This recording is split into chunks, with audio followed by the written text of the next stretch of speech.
Positive তো দেশের ব্যাপারে এবং আমার বাংলা, আমার পশ্চিমবঙ্গের ব্যাপারে এটাই চাইবো যেন কর্মসংস্থান, শিল্প এগুলো আসে, নাহলে পড়াশোনা করারই বা কী মূল্য।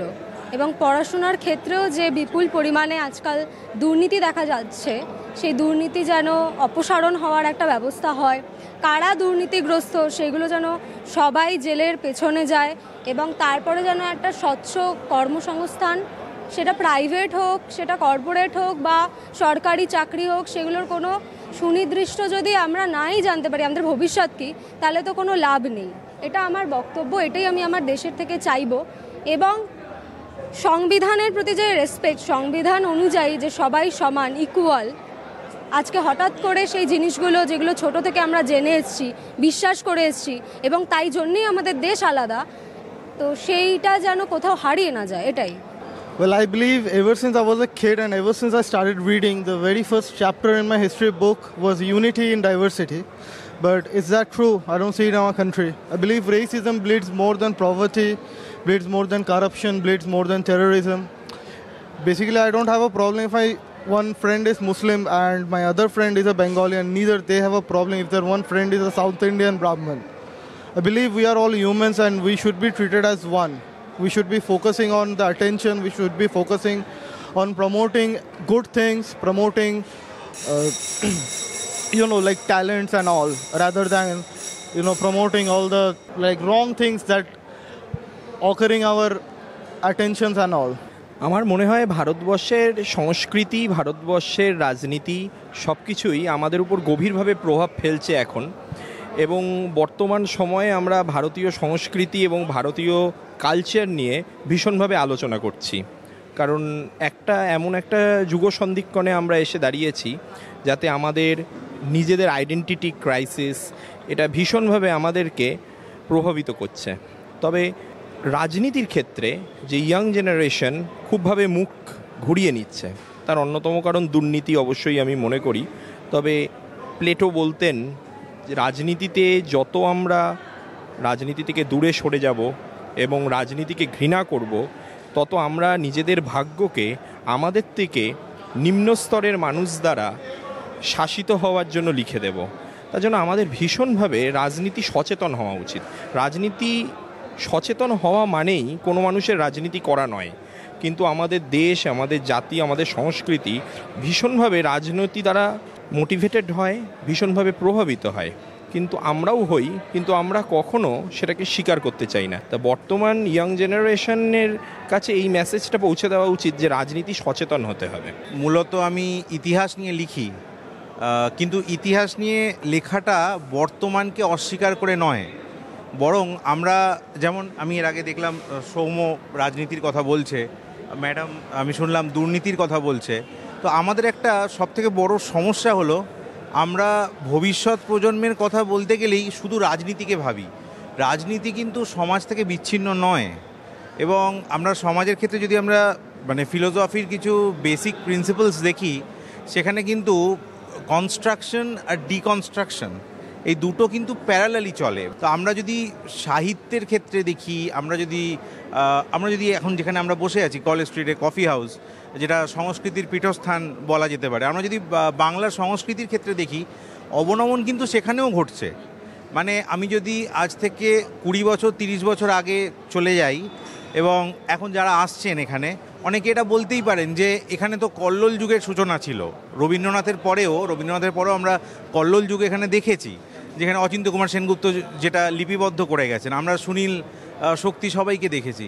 এখন কি তাহলে সেরকম নেই? এখন কি সবাই শুধু এখানে চাউমিন খেতে আসে? সেটা কিন্তু নয়। প্রত্যেকটা মানুষের কিন্তু নিজস্ব পার্সপেক্টিভ আছে। সুতরাং আমার মনে হয় রাজনীতির থেকেও বেশি যুব সমাজ যদি সংস্কৃতির প্রতি জোর দেয়, তাহলে রাজনীতি অটোমেটিক্যালি তার একটা পার্ট হিসেবে শুদ্ধ হবে। প্রপারলি বাংলা ভাষা বলা এবং বাংলা ভাষা শোনা, এই দুটোরই অভাব বর্তমানে দেখা যায়। আজকে আমাদের এই সম্পূর্ণ যতজন আমাদের এখানে বললেন, তারা কেউ কিন্তু একটি সম্পূর্ণ বাক্য যাই বলেছেন, তারা প্রত্যেকেই ইংরেজির ব্যবহার।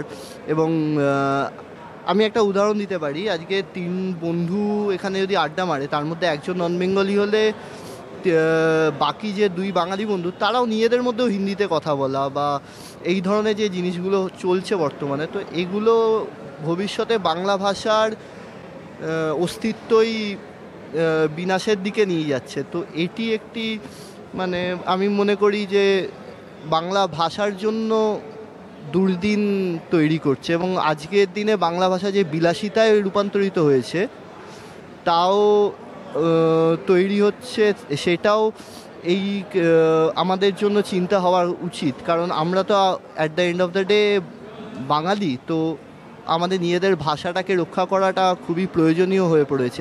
একটা জিনিস কিছুদিন আগে দেখছিলাম যে আমাদের এখানেতে আমাদের ভয়ঙ্কর পরিমাণে যে জব, তাই নিয়ে ভীষণ দুর্নীতি হচ্ছে এই বিষয়গুলো। তা এখন চাকরির হাহাকার, কিন্তু আমরা যদি 60-এর দশক বা 70-এর দশকে সত্যজিৎ রায়, মৃণাল সেনের সিনেমাগুলো দেখি, সেখানেও দেখা যাচ্ছে চাকরি পাওয়া যাচ্ছে না ছেলে চাকরির জন্য। কিন্তু বর্তমান সময় যেটা দেখছি এটা দুর্নীতি ভীষণভাবে এসেছে। এবং তার সাথে আরেকটা বিষয় হলো আমরা আমাদের চাহিদাকে যেন নিজেদের থেকেও কোথায় অনেকটা হাই করে ফেলছি। আমাদের যতটা ক্ষমতা তার থেকে আমরা বেরিয়ে যাচ্ছি, এবং সেই আনফুলফিলমেন্ট উইশগুলোকে পূর্ণ করার জন্য আমরা দুর্নীতির আশ্রয় নিচ্ছি। তো এইটা আমাদের মধ্যে দুর্নীতির গ্রহণের একটা বড় জায়গা। আমাদের যে শিক্ষা, রাজনীতি, সংস্কৃতি সব ওই বললাম প্রথমেই একটা শিক্ষা, এই শিক্ষা কথাটা, শিক্ষা বিষয়টার থেকে আমরা কিন্তু আস্তে আস্তে দূরে চলে যাচ্ছি। এখন এই ট্রেন্ড, রাজনীতির ট্রেন্ড, দল বদলে একটা পালা চলছে। এখন যেহেতু ভোট, নানা রকম কথা শোনা যাচ্ছে, আমরা সেই নিয়ে আলোচনা করে যাচ্ছি। আমরা আসলে সবাই হচ্ছি মানে নিজেরা সবথেকে বড় ইউনিভার্সিটি এখন এইটা, স্কুল, কলেজ, ইউনিভার্সিটি সব কিছু নাকি এর মধ্যে পাওয়া যায়। কিন্তু সব কিছু পাওয়া যায় ওই ফেসবুকে। কেউ কিন্তু গুগলে সার্চ করে সেইটা কজন আছে গুগলে সার্চ করে সেই খবর বা সেই তথ্যটা সঠিক কিনা দেখবে। এই জিনিসটা আমরা কিন্তু একটু আগে বললাম মৃণাল সেন 70-এর দশকে, তখনও কিন্তু এই চাকরির বাজার খারাপ, তখনও কিন্তু বেকারত্বের সমস্যা ছিল, তখনও কিন্তু দুর্নীতি ছিল। এখনকার মতো না তখনকার মতো আমি সেই তুলনায় যাচ্ছি না, তখনও দুর্নীতি ছিল, কিন্তু তবুও মানুষের মনুষ্যত্ব ছিল। কেন বেসিক একটা, আমার মনে হয় বেসিক একটা শিক্ষা ছিল সবার মধ্যে।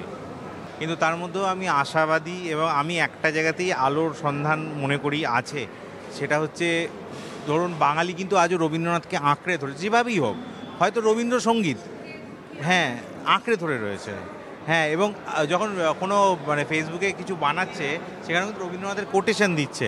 তো এবার যে যার নিজের মেধা অনুযায়ী, নিজের বুদ্ধি অনুযায়ী রবীন্দ্রনাথকে গ্রহণ করবে, কিন্তু এখনও যে রবীন্দ্রনাথ আমাদের মধ্যে রয়েছেন এটাই তো আমাদের সবথেকে বড়। এবং তো আশা করি একে নিয়েই আমাদের এগিয়ে যাওয়া উচিত।